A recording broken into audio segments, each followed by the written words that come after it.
Alright, it is finally time to talk about this mad science experiment I've had going on here for quite some time. I wanted to see if two turntables with the exact everything would sound different. They're similarly spec'd, they're from the same era, they even look a little similar, but they're different. And I wanted to see if they would sound different. So on the right, I have a Kenwood KD3070, and on my left, I have a Technics SLD2.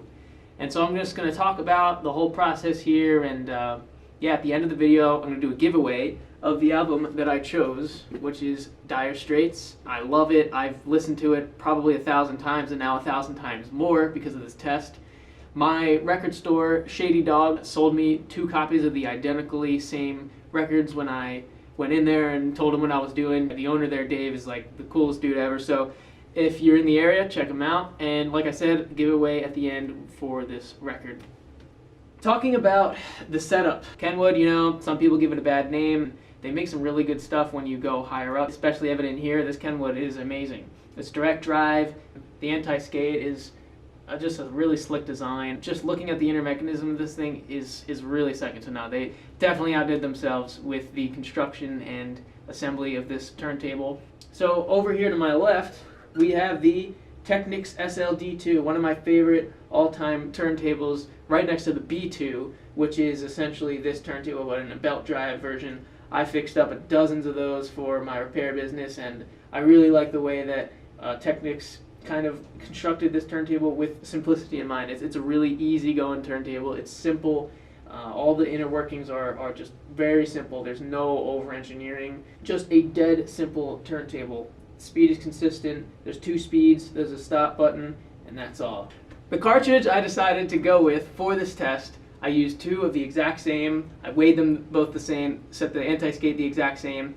I used the handy stylus pressure gauge right here. It's digital, works great. And in the 2021 January edition of Stereophile magazine, my favorite writer, Herb Reichardt, wrote, "I continue to prefer the spherical experience. To me, it emphasizes musical content over air, allowing instruments and voices to sound more substantial and music to sound overall less fuzzy than with other tip types." And the other comment he wrote, "Speaking of force and vigor, the AT-VM95C conical," which is the size we're using here, which is even cheaper than the 49 elliptical version, at $34, sounded cool, fast, and powerful, but also detailed and invigorating. It played complex recordings with power-packed, pitch-perfect bass and flawless tone and detailed mid-range and enough upper octave energy to make trumpets, drums, and woodwind sound lifelike and exciting. Drum impact was spectacular." There's also a snippet in here where Art Dudley, you know, rest in peace, man, he was like one of the coolest guys in my opinion. He also prefers conical tip stylus variants, so it made, to me, this choice was very simple. I was going to use the same exact cartridge, like I said, aligned properly on both. Now how this all works is very simple. Both turntables are connected to ground. The RCA switcher that I decided to go with is from a brand called Shit, and they have a simple RCA switcher with a push button. So both turntables running through that. I'm running through a Blari preamp, which has a headphone out, which made this test remarkably simple to do. And both are running through my Marantz as a preamplifier to my Emotiva Bass X A300. And I did all the listening through JBL Studio 580 towers. Everything that I could make the same, I made the same. Both on the same tables that I definitely did not steal from my mother. They're on the same isolation platforms. They are, like I said, affixed with the same head shell. They're aligned the same, and they're playing the same exact record. And they also are using the same record clamp. I was editing and forgot to mention both of these just restored. I also forgot to mention that they're using the same acrylic slip mat. You can kind of see it on the bottom. If I zoom in, there it is, that orange thing. Yeah, there's one here and then there's a green one on there. So they're both by Hudson HiFi. I'll put that link in the description. That I just basically lubricated. This needed the arm razor to be adjusted, and I actually have a video about that too. Yeah, these are completely serviced, completely working, and they sound awesome. Now you might imagine this got a little costly, but I figured it was worth it because I felt like I'd actually be learning something here, and this is kind of something that I am so happy I did because I get to now share that with the internet and maybe spark some conversation. Using my all-time favorite Dire Straits record, I mean, the recording quality on this is really good. It's a Rhino 2021 remaster, 180 gram vinyl.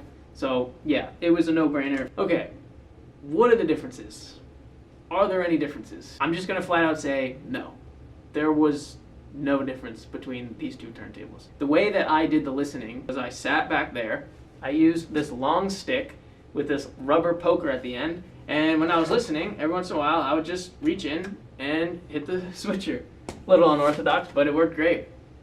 And every little detail, like soundstage and imaging, center image especially, I was really paying attention to make sure that there was no discrepancy, and I can confidently say that I detected zero difference. And when I did detect a difference, this cartridge, which I had labeled with a Sharpie, when there's extreme sibilant distortion, like when the vocals were like S, like more than one time, like he pronounced S really hard, really, 2 times in a row, like salty something, like SS. It would be more sibilant on the Kenwood. But I was like, wait, let me play that same track again, but switch the cartridges. Sure enough, it followed the cartridge. So any discrepancy, and that was after hours and notebooks of a lot of notes on what I heard using just going back and forth. Everything is the exact same. On a rare instance, I would hear that double S sibilance. It had to do with the cartridge. What you're looking at is, yeah, 2 identical ways of listening to music. But the catch is, these operate very differently. And that's what's really cool. The feel of the Kenwood is, it's the way that it activates. Like, I've never seen a turntable with this push-pull lever, and then it starts spinning, the speed is just dead on right away. The tone arm just feels really substantial. The bearings are just super smooth. And the anti-skate, the way that it kicks in is like a lot of fun. And then you go back to the Technics. It's like that classic old school behavior, right? It's, you just put the needle over and it starts playing. Or when you're done playing, you just hit stop. Everything feels, once again, super smooth. It's like the SL1200. Anti-skate was super easy to set. Fast pitch adjustment. They're different turntables in the way that they feel and the way that they look. And of course they don't sound different. They're practically the same turntable. So if you went out and looked at other vintage turntables that look similar to these, you'll see that there's hundreds of them. And I'll put a few on the screen now. But what's so cool about that is you can find all of these types of turntables at garage sales, your parents' attic. You're not missing out fidelity-wise.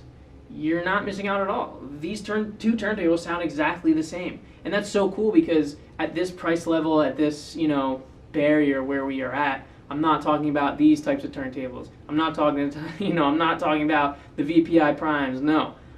I don't know anything about that. I hope one day I'll be able to try a turntable out that's that awesome. But for now, this is what I have access to. And a test like this shows that I'm getting the best of what I can get. And these turntables are everywhere. You can find them at local stores even, have vintage, section, and they'll have one of these. And you can pretty much rest assured that, all right, if you really wanted a D2 or a 1400 or something like that, but you couldn't afford it, well, if you found this Kenwood, you'll know that it sounds the exact same. So the only thing you're missing out on is feature set, or the way it feels, the way it looks, but not the way it sounds, which is the most important thing. When you look at a turntable, it's just a motor that spins the record at a correct speed. They both do that perfectly.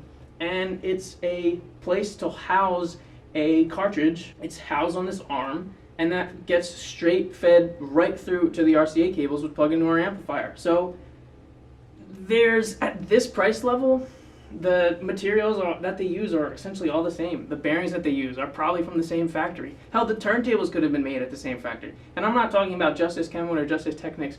Thousands upon thousands of turntables, and I'm throwing even more on the screen. And future me is going to hate me for all the editing that I'm going to have to do to this video. But there you go. Any turntable that pretty much looks like this, I can 100%, I can 99% guarantee that they all sound the same. And I really don't think anyone will argue with me on that point. They're constructed relatively the same. And this is great news for guys like me and guys like us, girls like us, who are on a budget and just want to enjoy some great sound. The first minute that I played this Dire Straits record, first track, of course, being Down to the Waterline. It's actually not my favorite song, but when it got to Water of Love or Six Blade Knife, dude, it sounds phenomenal. And that's what's like so cool to me. Like, I really thought that there was going to be a massive change, but what I ended up doing most of the time was, after I was done like A-Bing so much, or like listening for one and then switching, listening, after I was done, dude, I just put this record on and just enjoyed it. It sounds great. It's natural sounding, not neutral. It's very like natural sounding. It sounds like real life. Like the drums sound like real. And comparing, what I did was I threw on like my Grado Black Prestige cartridge, which I rave about all the time, but you could immediately tell the difference between the two. So, you know, at the end of the day, when I was doing all the switching, I was like, man, this is not enjoyable. This is not something that someone who wants to enjoy music would be doing. So I'm so happy to finally make this video and be done with this test, because truthfully, these two turntables sound exactly the same. And all those turntables that I put up, here's another one, that look exactly like this, they're gonna sound the exact same. And that same is amazing. It sounds amazing, warm, natural. It just sounds really good. And you're not missing out on anything. When people have these kinds of turntables, like I said, I can't speak to that. Those tone arms are made with some wicked materials. They're using special cables, different preamps. I don't know anything about that kind of stuff. I mean, I do. I read about it. I know the specs. I look at it online, but I've never heard one in person, especially not in a test like this. If you guys are looking at a turntable, you know, even anything like the U-Turn or the debut carbons or the music halls, I'm sure they all sound completely identical. But I don't know, because I have never done a test like this.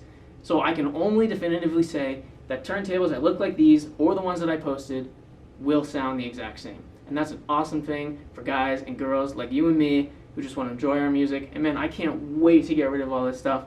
Just go back to my old Pioneer and play records again. I totally miss it. This is a huge distraction from enjoying music. I also thought I would set up my camera here and just play the records and switch them back and forth.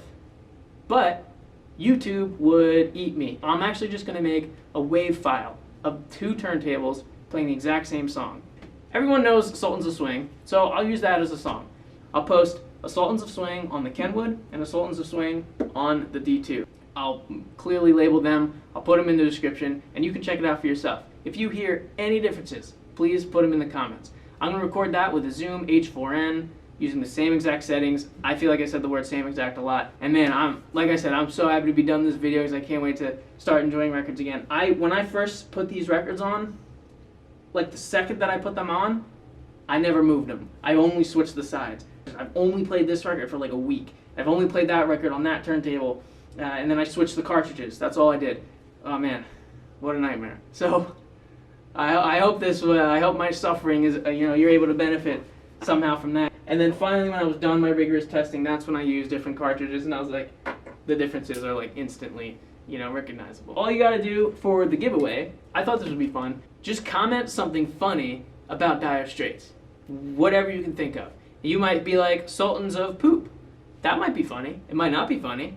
But just whoever makes me laugh the most, that's who's gonna win the other copy of this. I have obviously 2 copies. I could sign it. It'll pretend I'm famous. It also comes with a liner with all the lyrics. So just comment something funny about it. Look up, their drummer or something. His name is Pick Withers, maybe, Wick Pithers. That's a good one. Just anything about the band, and I'll do so it's February 1st, and at the end of the month, I'll select someone, and I'll get in contact with you. So, yeah, guys, thank you so much for watching, and if you have any comments, suggestions, or questions, let me know. Thank you.